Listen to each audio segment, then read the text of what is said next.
Welcome to segment 5 of the World Tai Chi video series on the 13 integrated form. In this series, we're going to start with an exercise called gather and disperse. Feet shoulder apart, hands on your hips, palms open. Again, we're going to be mirroring you, so you're going to use your left hand. We're going to turn, gather, bring the hand across the body. When the palm is facing us, then we're going to turn it out and disperse. Gather and disperse. You can see this is again a variation on an outward circle. Gather, disperse, breathe in, gather, disperse, gather, disperse, gather, disperse. One more, gather and disperse. Bring your hands out in front of you. Again, feel the difference between your right arm and your left arm. Your left arm will feel more spacious, may feel heavier, it may feel a little tingly, giving yourself an oxygen cocktail. So even a little bit of exercise makes a big difference. Starting at the right arm now, turning, gather, palm in front, disperse.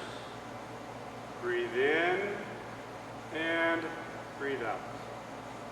Breathe in, 3, breathe in, 4, breathe in, 5, breathe in, 6, breathe in, 7. Leave that hand there. We're now going to alternate side to side. When you alternate side to side, you're working on developing new pathways in the brain.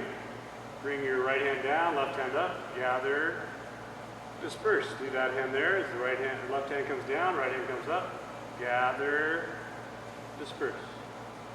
Switch, and disperse. Gather, disperse. Gather, disperse. Gather, disperse.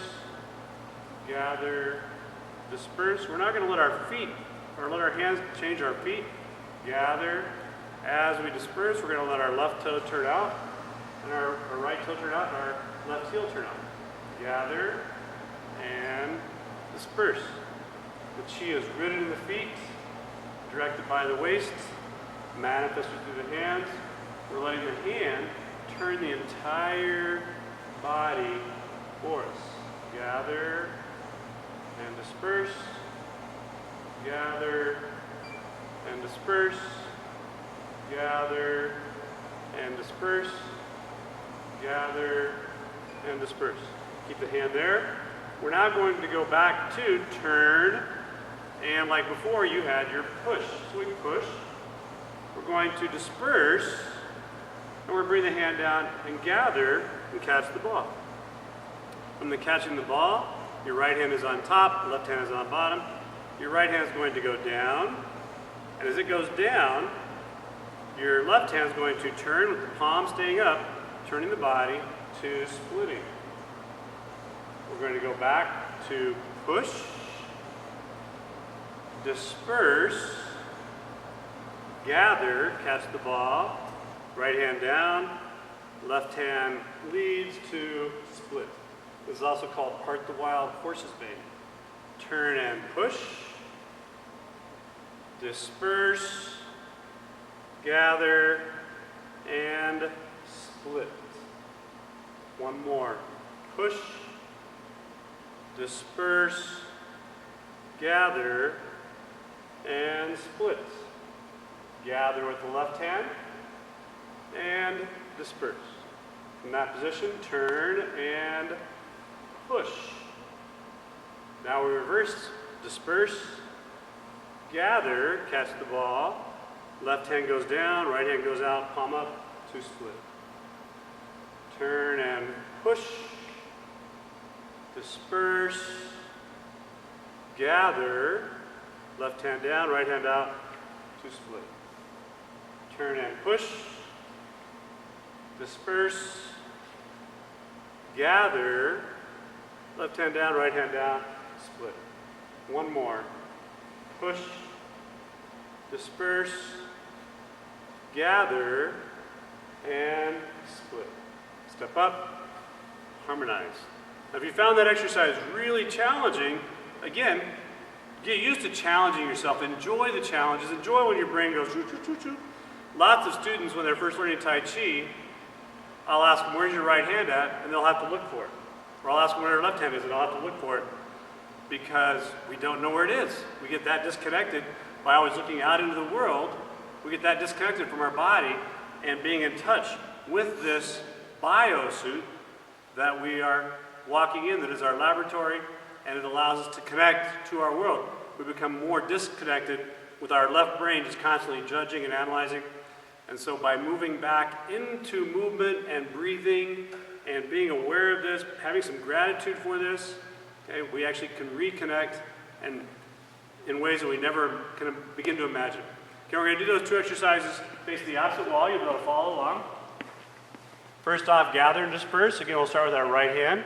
So we gather with the right and disperse.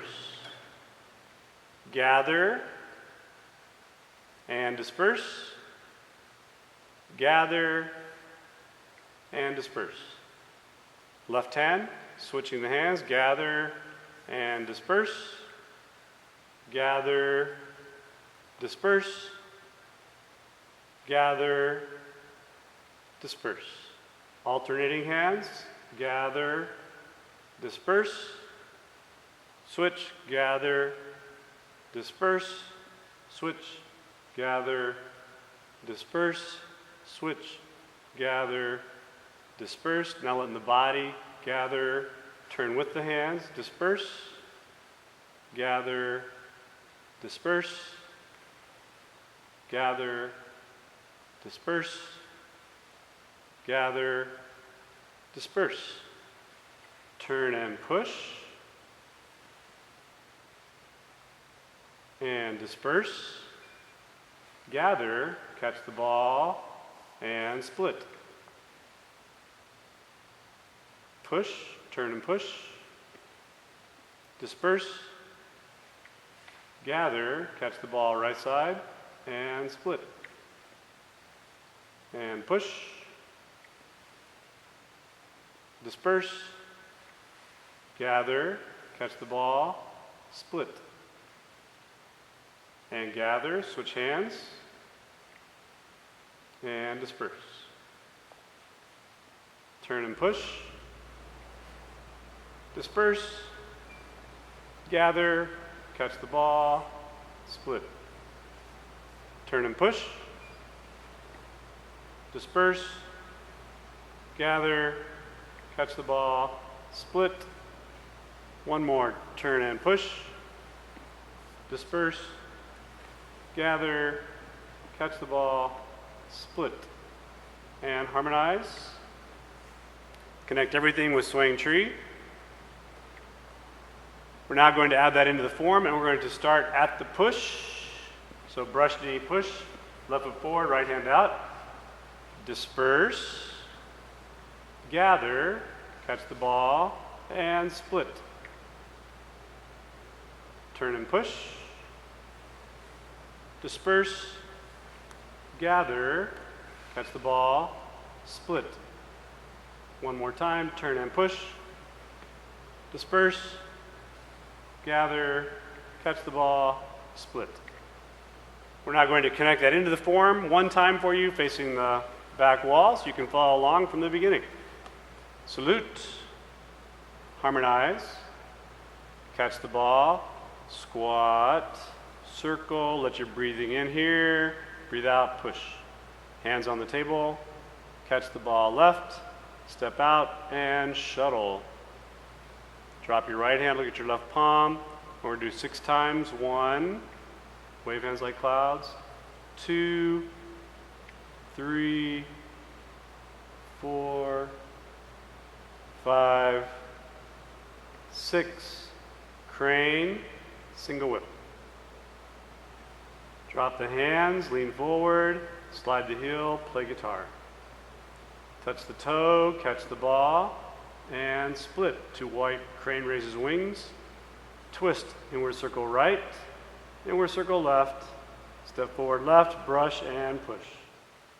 disperse right, catch the ball, and step out right, split to part the wild horse's mane. Step up, harmonize, and swing tree. Applications here, very simple. We're going to just do the gather and disperse. Cross strap, get a hand up, disperse. If you wanted to gather it again, it end up being behind it. Okay? So again, gather, disperse. Gather, disperse.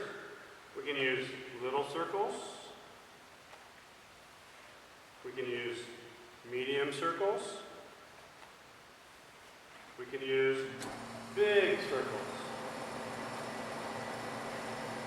We can even use really big circles. And if somebody grabs this really, really tight, where he locks his shoulder up, I can't lift my arm up, I can't move my arm, I can't lift my arm at all because of the amount of power here. Just because he has that position locked doesn't mean I can't move my whole body. When I move my whole body, okay, that changes the dynamics of that position. Again, with this position being locked, he hasn't locked my feet up. A lot of times when he grabs this, we tense, so we want to relax, which actually relaxes that grip a little bit. And that way we can remember, gosh, we can move. I can step wherever I want to step to. So again, the more relaxed we are, the more we can use our tendons and ligaments, and our muscles can push and pull the way they're supposed to. With splitting, okay, this position, this posture, I want to show you an interesting technique that actually demonstrates the tendon and ligament versus muscular power. Master Aaron is going to push down on my right arm. Actually, we'll change it around a little bit here so maybe you'll see it better. He's going to make a fist here, putting it in the crook of my arm. His left hand is on top. Note he's using basically the power and the knowledge. And he's going to push down on my arm. Now, as he pushes down on my arm, I want to stay relaxed. I want to stay relaxed, so I'm engaging my tendons and ligaments, but not my musculature. So the force is going down into the ground. They call this technique the unbendable arm. If I tense my bicep up though on my tricep and I try to resist him, my body immediately collapses. Okay, so you can see it with him as well. Again, fist, open hand. When his body's relaxed, you can see his wrist bones into the forearm is actually on my shoulder. He's breathing, he takes a deep breath, he relaxes, lets the breath go out the arm. Again, he wants the tendons and ligaments to engage, muscles to be relaxed. When that's the case, I can put my entire body weight on here and I'm not going to move him. But if he tenses the bicep up and the tricep up, that engages those and the whole body collapses. So that's why in Tai Chi they talk about how softness is more powerful than hardness. When we get emotionally tense or scared, we tense up. So we're going to learn to be relaxed and calm and centered. That's the very same principle they use in Aikido. It's the same principle they use in yoga. Yoga could actually be great for self-defense because of the structural integrity that they teach, the relaxed body mechanics. One other aspect of part the wild horse's mane, just a very simple, very quick application, is I'm going to step behind his leg and I'm going to put my right hand on top. So I scissors him. Okay? Very simple throw of part the wild horse's mane. One simple application. All I'm doing is I'm scissoring the body. I don't want to step in here and do this. You have to be very confident being very close to people. My right hand doesn't come out here big, although there are applications of that. It just wants to sneak up and send it flying. If you need to separate two people who are fighting, beat each other up, okay, I just come in and separate out. Again, softness is very powerful if we learn to apply it properly. Thank you for joining us in segment 5, and we will see you in segment 6.